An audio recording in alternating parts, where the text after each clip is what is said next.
Hello and welcome to Memo's new weekly review, where we will discuss the key events in Palestine and the wider region from the past 7 days.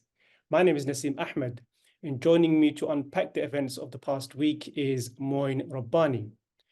Mouin is a Dutch Palestinian Middle East analyst specializing in the Israel-Palestine conflict and wider Palestinian affairs. He is a co-editor of Jadaliyya, a non-resident fellow at Center for Conflict and Humanitarian Studies. Mouin is also co-editor of the book Aborted State, the UN Initiative and New Palestinian Junctures. So today, the idea is to take a look at the key events in Gaza and on the diplomatic front, and also the wider impact of the war in Gaza. And I want to begin, Mouin, first by welcoming you. Thank you, Nasim. It's very good to be with you. And by looking at Gaza itself, we know the death toll has risen to 25,000, and there is an imminent humanitarian catastrophe. The UN has raised the alarm on that front. But in terms of the military operation itself, Israel went in, saying that its key war aim is the eradication of Hamas. But only last week, just a few days ago, the Palestinian group is saying that it's rebuilding its fighting capabilities in northern Gaza. So is Israel able to achieve its war aims? And to a lot of people, it seems like Hamas coming back into northern Gaza is a setback. Yeah, I think that's a very pertinent question. It's not only Hamas that's making the assertion that it's rebuilding in northern Gaza. Israeli military analysts, US intelligence analysts are reaching the same conclusion, and they're pointing out that it's not only the Al-Qassam Brigades, the military wing of Hamas that's reasserting itself in northern Gaza, but also, for example, its civil police. And I think the question that needs to be asked is whether the military presence of Hamas in the northern part of the Gaza Strip was ever eradicated in the first place. And I think the answer there is a clear no. The Israeli military is a very effective killing machine, and is very proficient at dropping high explosives from advanced aircraft from thousands of feet up in the sky.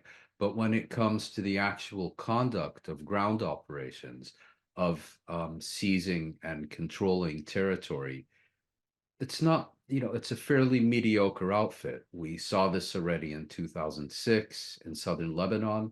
And we're seeing it now again in the Gaza Strip, where Israel's adversaries are much weaker military forces than was Hezbollah. Yet this conflict is now, with the exception of the first Arab-Israeli War of 1948-1949, is the longest Arab-Israeli war on record. And Israel is struggling. It has yet to take control of the Gaza Strip. The southern city of Rafah remains virtually untouched. The city of Khan Yunis, which Israel claims is the headquarters of the Hamas movement, fierce fighting day and night, no Israeli control. And the central camps, Maghazi, Brej, Nusayrat, there's still fighting going on there. And in the northern Gaza Strip, from where Israeli forces largely withdrew in recent weeks, claiming mission accomplished, well, Hamas is today releasing videos, as is Islamic Jihad, showing multiple attacks against those Israeli forces that remain there, taking control of drones and so on. And I think it's fair to say none of Israel's military objectives have been achieved. And I think we now need to ask ourselves whether any of those objectives can be achieved due to a combination of Israeli military incompetence and vulnerability on the one hand, a unwillingness by the Israeli military and the Israeli government to pay the costs in terms of human life and resources, Israeli lives and resources that it would take to achieve those objectives, and growing disarray within Israeli governing elites. And we see the shift in goalpost and a recognition and awareness in Israel itself that the initial goal of eliminating Hamas is nearly impossible. I mean, it's something analysts like yourself and others have commented on previously. And an example of that is the storming of the Israeli Knesset by the families of hostages. It shows how domestically Netanyahu is running out of time. And just recently, Israel Channel 12 quoted a major general saying that Israel cannot achieve victory over Hamas in the Gaza Strip. And this general, his name is Yitzhak Brick, I think he's part of the reserve force. He went on to say or stress that the only available option for Israel is to accept a prisoner exchange deal, whose terms were set by the Hamas leader, Yahya Sinwar, head of the Hamas in the Gaza Strip. So that shows time is definitely running out for Netanyahu, and the war efforts are not, achievable. And I remember 2008-9 war, 2012, 2014, every single war Israel went in saying that we are seeking the eradication of Hamas. And every single one of those previous operation, Israel failed to eradicate Hamas. Well, I would make several points. I don't think that in previous Israeli assaults on the Gaza Strip, Israel had the destruction of Hamas as a strategic objective. It pursued a strategy that rather obscenely it referred to as mowing the lawn, keeping Hamas weak, keeping the Gaza Strip on edge, and so on. But it didn't actually seek the overthrow of Hamas in the Gaza Strip. This time, as you know, is different. This time, the eradication of Hamas has been an Israeli objective from the very first day, both in terms of Hamas as a military force and as a government. This general you referred to, Brick, I don't know if he's retired or reservist, he has actually been skeptical of Israeli ambitions from the get-go, from the very beginning. He said, and apparently also met with Israeli Prime Minister Netanyahu to convey the message, that Hamas cannot be eradicated. And if Israel insists on pursuing this objective, it's basically engaging in a fool's errand. And in relation to the war objectives, many people have noted from the outset that Israel is pursuing two contradictory objectives. On the one hand, a military campaign to eradicate Hamas, and on the other, seeking the safe return of all captives and hostages that are being held in the Gaza Strip. The way that the Israeli government, for example, Defense Minister Yoav Gallant, has sought to present this is that it is the military campaign and the military pressure on Hamas that will force the movement to release the captives that it holds. Well, the reality has turned out to be very different, which is namely that Hamas, from before the ground operation, offered to enter into a prisoner exchange.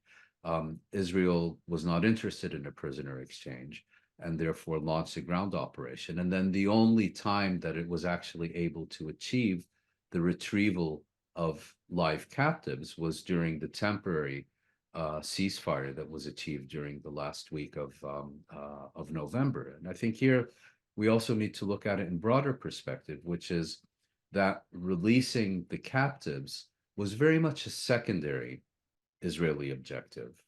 If you look at their statements during the first week, it was all very much about pulverizing the Gaza Strip, pulverizing Hamas, eradicating the movement, disarming the Gaza Strip, and so on. And it was really only due to a combination of public pressure from the families and friends of the Israeli captives and other sectors of Israeli society on the one hand, and pressure from foreign states whose citizens were among the captives, that became an increasingly prominent objective. And I think what this General Brick is pointing out is you can't have it both ways. You can either pursue a military campaign to seek to eradicate Hamas, or you can engage in negotiations with Hamas to seek the release of the captives, but you can't do both simultaneously because they work at cross purposes. Now, that contradiction was quite widely commented on right at the beginning, that what Israel was doing in Gaza was not a rescue operation, hostage rescue operation. It was more, as we know clearly, more a genocidal operation. And that is why the South African team have issued an ICJ or lodged an ICJ complaint. But what provides further proof of what you're saying is what's happened just recently again. Senior Biden advisor Brett McGurk, he's expected to travel to Egypt and Qatar this week for talks to advance negotiations to secure the release of hostages. So that again further confirms that the US itself is putting the hostages above the eradication of Hamas. And Hamas, right from the beginning, as we know, has said that that the only way hostages will be released is if there is a permanent ceasefire. So that is another indication that the US has conceded defeat in some way in trying to eradicate the Palestinian group.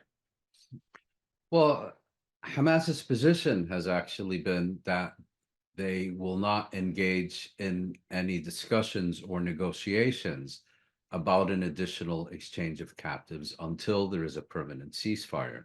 It now appears to be the case that there are various ideas being floated around by the Qatari and Egyptian mediators that at least are forming the basis for a discussion, but Hamas appears to be holding fast to its position that it will not negotiate the details of any prisoner exchange in the absence of a ceasefire. And I think one only needs to look at what happened in late November with that previous temporary ceasefire to understand why this is the case. Israel, the US advocated and Israel accepted a temporary ceasefire. The US informed the Israelis that it was important for Israel to accept this temporary ceasefire because that would make it easier for the United States to continue defending Israel's genocidal onslaught on the Gaza Strip. The Israelis accepted this, again, by stating that in doing so, it would become easier for them to justify the continuation of their war. And what we saw after that truce expired on the 1st of December was not only a continuation of the Israeli onslaught, but in fact, an intensification of it. And this is something that Hamas is not willing to accept because it amounts to a stay of execution, a Khmer Rouge coffee break, if you will. And therefore, they're insisting on a permanent ceasefire, and only on that basis will they engage in further negotiations on an exchange of captives. So let's move back a bit and focus on the escalation in the region. Can I just add something to that point? Yeah, sure. And I think, getting back to your question, I think the Americans are coming around to this view. I think they would be quite happy for Israel to achieve its war objectives. In fact, they're unconditionally supporting them and would be quite happy to see Israel retrieve the captives through military pressure. But they're looking at reality. They are seeing Israeli failure.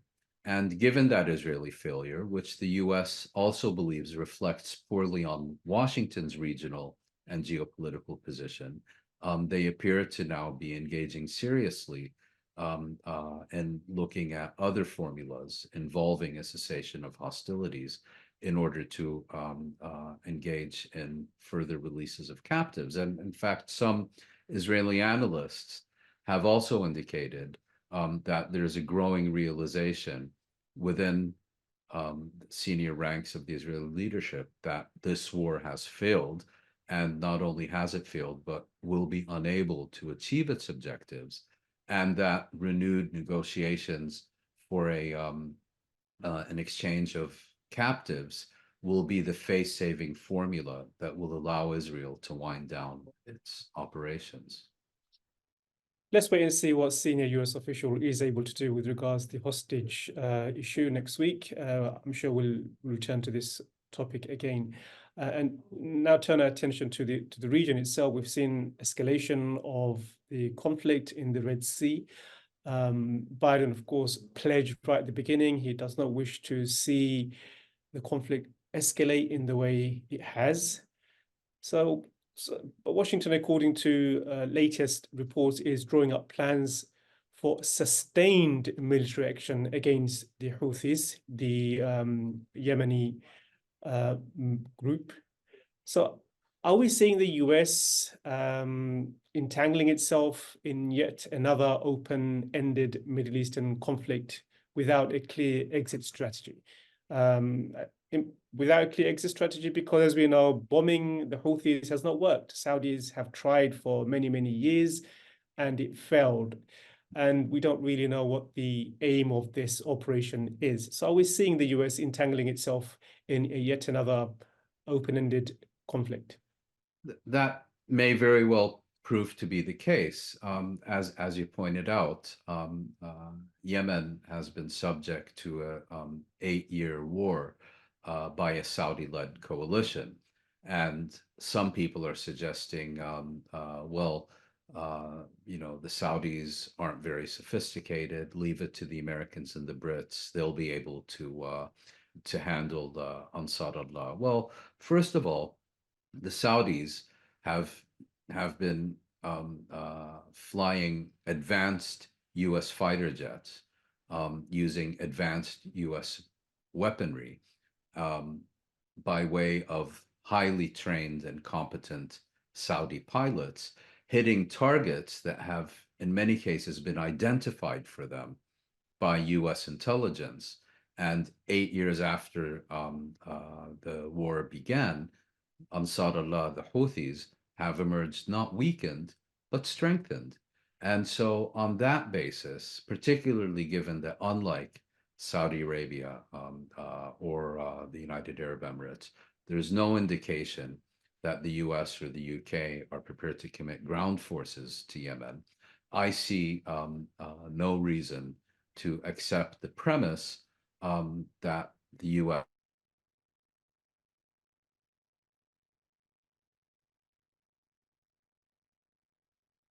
You've cut off Mouin. Demonstrates several other factors. First of all, whether you're talking about Ansar Allah in Lebanon, Ansar Allah in Yemen, Hezbollah in Lebanon, various militias in Iraq or others, they have all made clear from the very outset that the only rationale for their attacks, whether against Israel or against Israeli shipping in the Red Sea, or against US military sites in Iraq and Syria, is to end Israel's genocidal onslaught on the Gaza Strip and end the Israeli siege of the Gaza Strip. In other words, if the US, instead of sending its bombers over Yemen, would exercise the leverage it undoubtedly has and make that phone call to Netanyahu and say, enough is enough, now you stop, all these other things would stop. Instead, the US appears to have decided that attacking Yemen is preferable, and I should point out the most catastrophic humanitarian situation in the Middle East, if not the world, prior to the beginning of Israel's onslaught in the Gaza Strip was in Yemen. If instead of attacking Yemen, the Americans would use their influence with Israel to end its genocidal onslaught in the Gaza Strip, all these things would be instantaneously resolved. But here again, you have a situation where Washington and London are appear to believe that maintaining open shipping lanes through the Arabian Sea, Bab el-Mandeb, the Red Sea, and the Suez Canal, that is of significantly more importance than ending the genocide in the Gaza Strip. Yeah, and we've seen a real disingenuous attempt to try and present this military air assault in Yemen as though it's got nothing to do with Gaza. British officials, British ministers have come out, comically, I should say, that this has nothing to do with Gaza. It's a terrorist organization flexing its muscle. Of course, no one believes that. But if I may, I mean, what could they say? They can either tell these fibs that you've just enumerated, or they could tell the truth, which doesn't make them look very well, which is that only Israel, as far as we're concerned, is entitled to have international allies and those supporting it militarily. We are attacking Yemen to ensure that Israel can continue with its genocidal onslaught on the Gaza Strip unchallenged and unmolested by anyone coming out in support of the Palestinians. Well, that's obviously not a very good look, and I think explains why they're engaging in these rather delusional statements that what's happening elsewhere in the region has absolutely nothing to do with the Gaza Strip. Yeah, and long-term credibility that the UK and the US is losing as a result of this. It's I think it's unprecedented, but we'll wait and see how that develops. But big story from from a couple of days ago is Netanyahu coming out openly stating that he will never allow the creation of a Palestinian state. I told President Biden, he says, Gaza must be demilitarized under Israel's full security control. I will not compromise on full Israeli security control of all territory west of the Jordan River. Of course, that's important because the West and the Middle Eastern countries, in particular Saudi Arabia, who is seeking to normalize ties with Israel, have said that the only solution is the two-state solution. Now here, Netanyahu is humiliating his US allies, humiliating his Western allies as well, by saying, no, there will never be a two-state solution. What do you make of that? For someone like yourself who's been following this for many, many years, we would have thought two-state solution is a dead horse, and it's not something that's even sustainable. But what do you make of the shock of the Western allies, and where does it put them when Netanyahu comes out so openly and brazenly saying that there will never be a Palestinian state? I'm still trying to understand why this is even a newsworthy item. Netanyahu has consistently, throughout his political career, rejected Palestinian self-determination and Palestinian statehood. It's arguably a primary reason for his rise to power. And in fact, his initial position used to be that Jordan should be a Palestinian state. After the Jordanian-Israeli peace treaty, he changed his tune.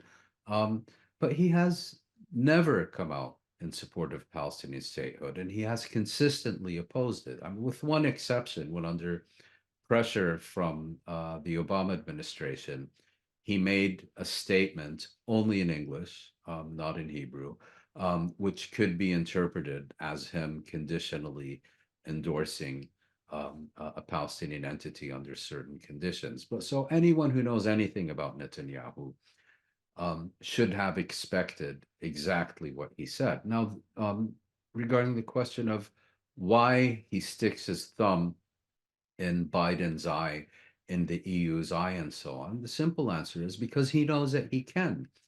Netanyahu understands that he can oppose the policy preferences of his sponsors and of his closest allies, and do so at will, because there will never be consequences. There have never been consequences placed upon Israel by its Western sponsors and allies for Israel's opposition to stated Western policy preferences. Sure, they don't like what he's doing, perhaps. They might even publicly oppose what he's doing. But at the end of the day, they will not challenge him. They will not confront him, and they will never impose consequences. And this will be no different. And Netanyahu understands that. But I think there's one more point, which is that, while there's an ongoing genocidal campaign being waged by Israel in the Gaza Strip, while there is intensified ethnic cleansing in the West Bank, and unprecedented levels of violence by Israel's military and settlers, pogroms and so on in the West Bank. And while there is growing escalation in Yemen and elsewhere in the region, with the real prospect of a full-scale regional war, while all this is happening, to start talking about a two-state settlement is really nothing more than a diversionary charade. The idea of ignoring what's going on in Gaza, ignoring the US's own complicity and Europe's own complicity in it, and thinking that the discussion should somehow be shifted to an aspirational political resolution, which is at best years down the line, is entirely meaningless and a charade and a deliberate diversion. More than that, quite apart from the question of whether or not a two-state settlement can be implemented in practice, you can't have a two-state settlement without ending the occupation. And the record is clear. Since 1967, neither the United States nor the Europeans have ever challenged Israel's continuation and deepening of the occupation. In fact, they have enabled it, and they have never imposed consequences on Israel for its indefinite and deepening occupation and annexationist practices. If anything, their policies, their acts of omission and commission have made the occupation and the settlement enterprise in particular a viable enterprise by, for example, allowing illegal settlement products to flood their markets and so on. Yeah, which makes the statement by the EU's top diplomat, Joseph Borrell, even more strange. He came out and said that in response to Netanyahu's comment that the two-state solution should be imposed from outside. Based on what you're saying and based on what we know, that US and Europe have never managed to impose anything on Israel. Israel has enjoyed impunity since its existence. Another disingenuous thing that I see, which maybe you can comment on, is how the Western UK, Europe, and America in general, they're trying to pin the problem on Netanyahu, as though Netanyahu is the big problem here. I don't think that they're willing to accept the fact that Israel itself, it's not just Netanyahu, Israel itself will never permit a Palestinian state and end its occupation. That's the bigger issue. It's not just Netanyahu. That's something, the idea that Palestinians should never have a state was something supported from Israeli society all the way to the top. There's a reason why Netanyahu has won as many elections as he has. He's the most successful Israeli prime minister. He's the longest serving Israeli prime minister. And that should say something. The problem isn't Netanyahu. The problem is much deeper than Netanyahu. Yes, I mean, during the Trump administration in the United States, some commentators began to speak about a phenomenon that they labeled Trump derangement syndrome, which was a way of pinning everything that is wrong in US governance, US society, US foreign policy on one individual, Donald Trump. Remove Trump and everything will be peaches and cream. And now I think we have something similar with respect to Israel, Netanyahu derangement syndrome, seeking to pretend that the problem is not, as you pointed out, an Israeli consensus, Israeli principles with respect to their dealings with the Palestinian people, but rather one individual. And if only we can remove him from the equation, everything will go smoothly back on the rails. Well, of course not. And if you look, for example, at the current war, um, a lot of commentators have suggested that the reason that this genocidal onslaught continues is because Netanyahu has a personal interest in its continuation, and that the moment the war ends, he will be removed from office and carted off to prison on various corruption charges. Well, that may or may not be true, but I find it very difficult to believe that Israel's security establishment, Israel's ruling elites, Netanyahu's coalition partners, even all the different power centers in Netanyahu's own Likud party, are somehow not convinced that this war should continue, but are going along with it simply to keep one individual out of prison. It defies logic and imagination. And furthermore, who, in my view, has the most interest in prosecuting this war? I don't think it's Netanyahu, even given the motivations that he certainly does have. It's the military establishment. It's the generals. It's the leaders of the Israeli military and intelligence services that are responsible for the historic, unprecedented, catastrophic failure on October 7th, seeking to reclaim at least some honor through the genocidal pulverization of the Gaza Strip. And we've seen numerous statements from this sector of Israeli society insisting that the war continue until some results are achieved. So I completely agree with you. Trying to personalize this entire issue, trying to personalize the failure to resolve the question of Palestine, as if it's as if it can all be summarized in two words, Benjamin and Netanyahu, is, I think, way off the mark. One final development I want to get your thoughts on is the ICC and the ICJ.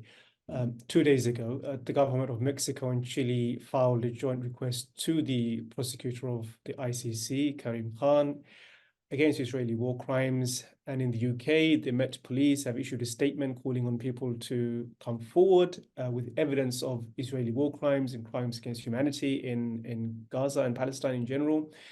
So we are now seeing two high legal cases, high profile legal cases from the ICC and the ICJ. And I think their reputation is at stake. What I want to ask you is Israel and its European allies worried, and how quickly this legal campaign has taken off? I don't think just a month ago people would have expected the legal campaigns to take off in the way it has. Now we have Mexico, we have Chile, many other countries. There's a grassroots movement across the world to see Israel indicted in the ICJ and of course ICC. So do you think European allies are worried silently about the momentum of this legal campaign? I think they are, particularly about the International Court of Justice, which is one of the principal UN organs, and is something that all UN member states, including the Europeans, have repeatedly voiced their support of. And now all of a sudden they have to choose, do you support the international system or do you support Israel? And given that for Western states, the United States and the European Union, Israeli impunity is, as far as they are concerned, the foundational principle of international law and needs to be inscribed into the rules-based international system that they have constructed. You've seen governments like Germany, basically saying to hell with international law, to hell with the International Court of Justice, Israel über alles, and that they will not accept Israel being held to any standard whatsoever. But having said that, South Africa, which I think can legitimately claim to be the leader of the free world in this case, and the moral conscience of the world, has submitted this case to the ICJ. this has already done, I think, unprecedented and irreversible reputational damage to Israel. And Israel will, until the end of its days, be forever tainted by the charge of genocide, which in Israel's case, for obvious reasons, is a huge deal. And I think this is going to be the case irrespective of how the ICJ ends up issuing its final judgment several years down the line. And it has also, I think, exposed the extraordinary hypocrisy of the West, where thus far, if I'm not mistaken, only Belgium has made the obvious statement that international law needs to be respected and that it's for the ICJ to decide this case on its merits. So that's number one. And the reason I said reputational damage is because the International Court of Justice does not have any mechanisms to enforce its own judgments. The only mechanism available to the International Court of Justice is the United Nations Security Council. Well, that's where the United States has a power of veto. And that means, again, that a foundational principle of international law is that no judgment against Israel will ever be enforced, thanks to the efforts of Washington. I think the International Criminal Court, which deals with individual criminal responsibility rather than the adjudication of disputes within states, is a different kettle of fish. The ICC was being already denounced as, the International Caucasian Court, the International Criminal Court for Africa, and so on. And it was already dealing with a very significant legitimacy deficit when the current prosecutor, Karim Khan of the United Kingdom, assumed office in 2021. And he seems to have it as his mission to shred whatever legitimacy and credibility the ICC has left by applying such brazen double standards in his dealings, for example, with the situation in Ukraine on the one hand and the situation in Palestine on the other. I don't want to get into too many details, but upon assuming office, Khan made clear that he would prioritize only those cases referred to his office by the UN Security Council, which was really his way of saying that he would no longer pursue the ongoing ICC investigations into the situations in Palestine and Afghanistan. Well, as soon as Russia invaded Ukraine the following year, he immediately reversed course and within a year issued an arrest warrant for the head of state of a permanent member of the UN Security Council, while at the same time having virtually nothing to say on the situation of Palestine, except to repeatedly condemn Palestinian atrocities in Israel on October 7th. And he's been entirely mute throughout this entire throughout the entire proceedings on genocide at the International Court of Justice. So again, I suspect that Khan will hide behind one of the ICC principles, which is that the court will only prosecute cases where national courts fail or refuse to do so. And he is already on record praising the Israeli judicial system, which has been denounced and found to be a whitewashing apparatus by any human rights organization who has looked at how it deals with war crimes and crimes against humanity by Israel in the occupied territories. And we'll certainly be keeping an eye on that and providing further analysis as things progress. I want to thank you, Mouin, for joining us for this review show, and hope to have you again on next week for our weekly memo review show. And thank you all for tuning in, and see you again for another memo review of Palestine and the Middle East. See you soon. Bye-bye. Thank you very much, Nasim. It was a pleasure being on the program.